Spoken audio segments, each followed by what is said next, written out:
આ વાર્તા માત્ર મનોરંજન અને સામાજિક સંદેશ આપવા માટે છે. તેનો હેતુ કોઈ પણ વ્યક્તિ, સમાજ કે પ્રથાને ઠેસ પહોંચાડવાનો નથી. આ વાર્તામાં દર્શાવેલા પાત્રો અને ઘટનાઓ કલ્પિત છે. જો કોઈ સામ્યતા જણાય તો તે માત્ર સંયોગ છે. મિત્રો, મારું નામ અશોક છે. હું એક સામાન્ય ગરીબ કુટુંબમાંથી આવું છું. બાળપણથી જ મારા પપ્પાએ શીખવ્યું હતું કે જીવનમાં સચ્ચાઈ અને મહેનત જ માણસને આગળ લઈ જાય છે. મેં નક્કી કર્યું હતું કે જ્યાં સુધી મારી પાસે સારી નોકરી નહીં હોય ત્યાં સુધી હું લગ્ન નહીં કરું. મારા બધા મિત્રો લગ્ન કરીને પોતાના પરિવાર સાથે વ્યસ્ત થઈ ગયા હતા, પણ હું મારા લક્ષ્યમાં અડગ રહ્યો. મેં દિવસ રાત મહેનત કરી. હું બેંકની પરીક્ષાની તૈયારી કરતો હતો. આમ સમય વીતતો ગયો. મારી ઉંમર હવે 32 વર્ષની થઈ ગઈ અને આખરે ભગવાને મને મારી મહેનતનું ફળ આપ્યું અને મને સરકારી બેંકમાં સારી નોકરી મળી ગઈ. મને નોકરી મળી એટલે ઘરમાં ખુશીનો માહોલ હતો, પણ ખુશી સાથે મમ્મી પપ્પાની ચિંતા પણ વધી ગઈ હતી. તેઓ રોજ સવાર અને સાંજ મારા લગ્નની જ વાતો કરતા. ઘણી જગ્યાએથી સંબંધો આવ્યા. અમે છોકરી જોવા પણ ગયા, પરંતુ ક્યાંક ને ક્યાંક કંઈક ખોટું નીકળી જતું. કોઈ જગ્યાએ દહેજની માંગ વધી જતી, કોઈક જગ્યાએ છોકરીનો અભ્યાસ સરખો ન હોય, તો કોઈક જગ્યાએ કુટુંબના સ્વભાવ મળતા ન હોય. આમ 1 વર્ષ વીતી ગયું. હવે મમ્મી પપ્પાના ચહેરા પર ચિંતા સ્પષ્ટ દેખાતી હતી. તેઓ એકબીજાને કહેતા, ક્યારે આપણા દીકરાના લગ્ન થશે? મને તેને આમ ચિંતા કરતા જોઈને ખૂબ દુઃખ થતું હતું. એક દિવસ પપ્પા ખુશ ખબર લઈને આવ્યા. અશોક, આ વખતે સારો સંબંધ આવ્યો છે. છોકરી ગામડાની છે, પણ સ્વભાવમાં સારી અને ઘરેલું છે. મમ્મીએ તરત જ છોકરીનો ફોટો મારી સામે મૂકી દીધો. ફોટામાં છોકરી ખૂબ સંસ્કારી દેખાતી હતી. મમ્મીએ કહ્યું, બેટા, હવે વધુ રાહ જોવાની જરૂર નથી. આ સંબંધ આપણી માટે યોગ્ય છે. થોડા દિવસમાં છોકરી જોવા મમ્મી પપ્પા ગામડે ગયા અને ખુશીથી પાછા આવ્યા અને મને કહ્યું, અમને તો છોકરી ખૂબ ગમી ગઈ છે. પછી ગોર મહારાજે કુંડળી જોઈ અને કહ્યું કે લગ્ન માટે ફક્ત 2 સોગડિયા સારા છે. એક તો 15 દિવસમાં અને બીજું 2 વર્ષ પછી. હવે 2 વર્ષ રાહ જોવી શક્ય નહોતી. એટલા માટે નક્કી થયું કે 15 દિવસમાં જ લગ્ન થશે. હું રજા લઈને લગ્નના 5 દિવસ પહેલાં જ ઘરે આવ્યો. ઘરમાં ધામધૂમનો માહોલ હતો. સગા સંબંધીની આવજાવ ચાલુ હતી. સગાઈથી લઈને ખરીદી સુધી બધું ઝડપથી ચાલી રહ્યું હતું. હું પણ ઉત્સાહિત હતો, પણ થોડી ચિંતા પણ હતી, કારણ કે હું છોકરીને હજી સુધી મળ્યો નહોતો. લગ્નનો દિવસ આવ્યો. અમે જાન લઈને તેના ગામડે ગયા. ગામનું વાતાવરણ કંઈક અજાણ્યું લાગતું હતું. લોકોના ચહેરા પર અજાણી ગંભીરતા હતી. પરંતુ મેં વિચાર્યું કે કદાચ ગામની રીત છે. ફેરા થયા. છોકરી ઘૂંઘટમાં જ હતી. વિદાય પછી અમે ઘરે પરત આવ્યા. હું મનમાં વિચારતો હતો, હવે સુહાગરાત છે.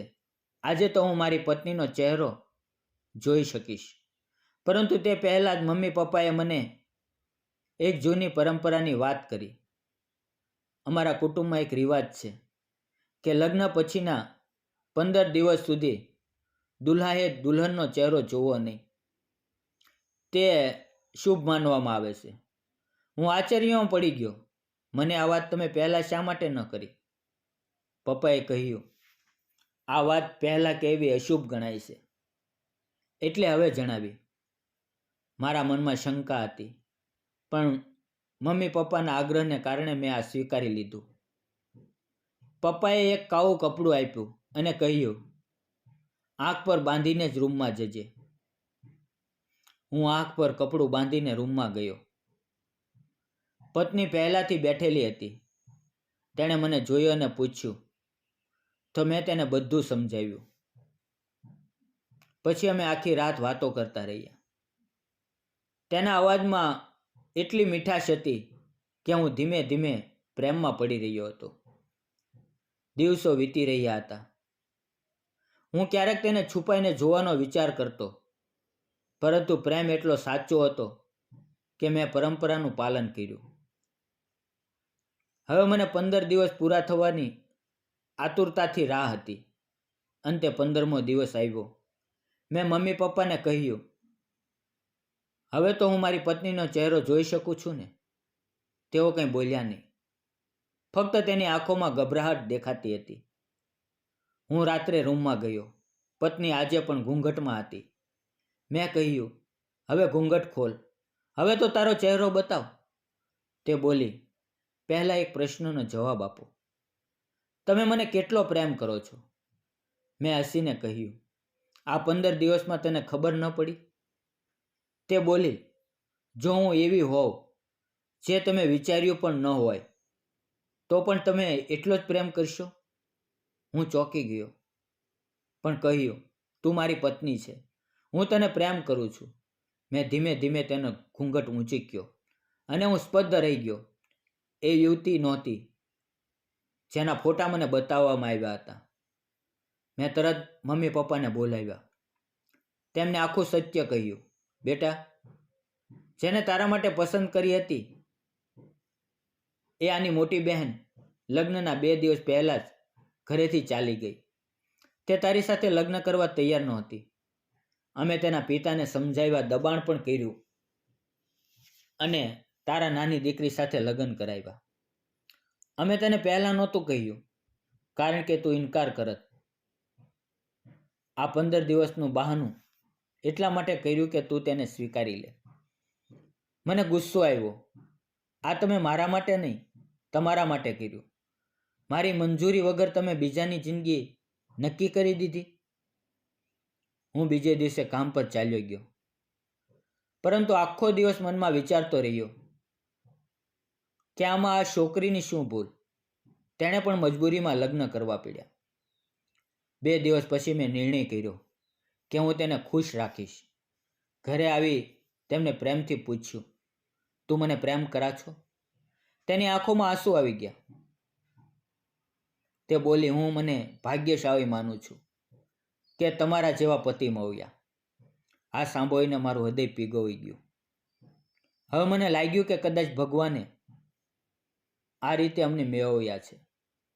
હવે મારો ધ્યેય છે કે હું તેને દુનિયાની બધી ખુશીઓ આપું અને તેની સાથે સુખી જીવન જીવું. મિત્રો, આ વાર્તા તમને કેવી લાગી? તમારા વિચારો કોમેન્ટ બોક્સમાં જરૂર લખજો.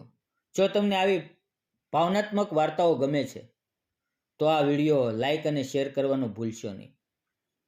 અને જો તમે ચેનલ પર નવા છો તો ચેનલને સબસ્ક્રાઈબ કરીને બેલ આઇકન દબાવી દેજો, જેથી આવી સુંદર વાર્તાઓ તમને સમયસર મળે.